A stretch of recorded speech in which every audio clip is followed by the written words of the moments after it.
Umshushisi wombuso ovele unyamanambana kuZuma uadvocate Billy Downer uthi ngokomthetho akuvumelekile ukuthi umuntu afake isicelo sokwedlulisa icala kodwa icala libe lisaqulwa.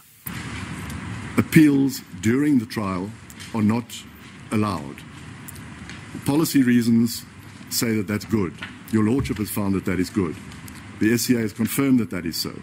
If this application for postponement is granted pending further appeal procedures, that means that the effect of your Lordship's judgment, giving effect to the policy of the legislature and good order in court trials, that would be frustrated. Lomshushisi uthi uma ngabe enganikwa lokho akufunayo uZuma lokho kobe kusho ukuthi abenziwanga ubulungiswa nhlobo. Should the application for postponement be granted here in this court and in terms of section 168, pending the result of the applications to the President and any further leave to the Court, which we've discussed, the effect in delaying the trial will be to achieve what this court, the SCA, the legislature and the interests of justice seek to avoid.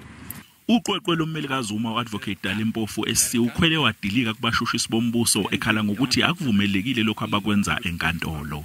What my learned friends are busy doing, my lord, is to try and bring to this court a section 18(1) application through the back door. You cannot do that. There's no section 18(1) application before you. Umpofu uthi kukhona okungahambi kahle ngeinqumo ezakhishwa abehlulela behlukene ngalelicala elibhekene noZuma. This notion of trying to unscramble the egg cannot work, my lord. You cannot say that the judgment of the two judges is suspended, but the underlying judgment, which is the real one being appealed against, is not suspended. What is that? uMehluleli ubesecela ukunika isikhathi ukuze ayobhekisisa lezi zethulo zalaba bobabili. I'll take the adjournment. I just want to reflect on the arguments and I'll give my order, possibly with brief reasons but otherwise detailed reasons to follow later, although it's an interlocutory, either later or then in the final judgment if there is one.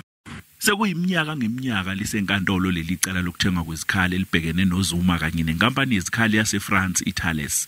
Ngo-1999 uPatricia de Lille nguye ehlinzeka iPhalamende ngomqulu owawuqukethe izikhalo zamanye amalungu ePhalamende ngeinsolo zenkohlakalo ezabe imalana nezingxoxo zokuthengwa kwezikhali waphakamisa ukuthi akwenziwe uphenyo olunzulu. Ngemva kweminyaka eminingi ngo-2011 yena aqobo uZuma wasungula ikhomishana ezophenya ngalokho iholwa uMehluleli uSiriti.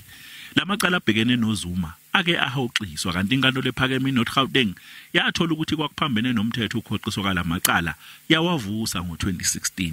Ngonhlaba ngo-2019 uZuma wafaka isicelo sokuthi asuswe ohlwini lamacala abhekene nawo, naso leso sicelo sabhuntsha. NginguCalvin Dludla wezindaba ze-SABC ngibika ngiseGoli.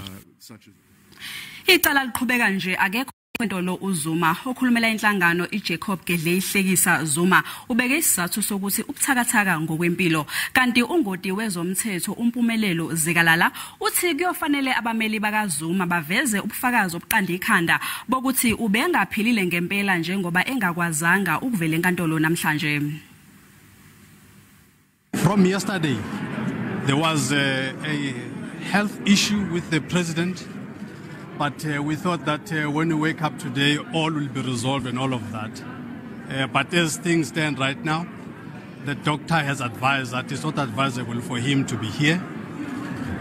But obviously, that on its own is there's a protocol issue around the medical issues. So they're still sorting that out so that we can get finality. Depending on when the illness took place. So if you are sick yesterday at night, you probably would have received the chance to go to the doctor this morning. By this particular time, you can't go to the doctor and get that particular medical certificate. So what they are going to do, they're going to say, grant us time. We are not disputing anything. We are not fighting with anyone. We just need adequate time so that you are able to file this medical certificate. We are well aware of what is going to happen. But what we can come here and say is that our client, which is the accused in this case, is not at court. He's not feeling well. On the next occasion, we're going to come with a full medical history and the instances which have caused this particular delay with the medical illness.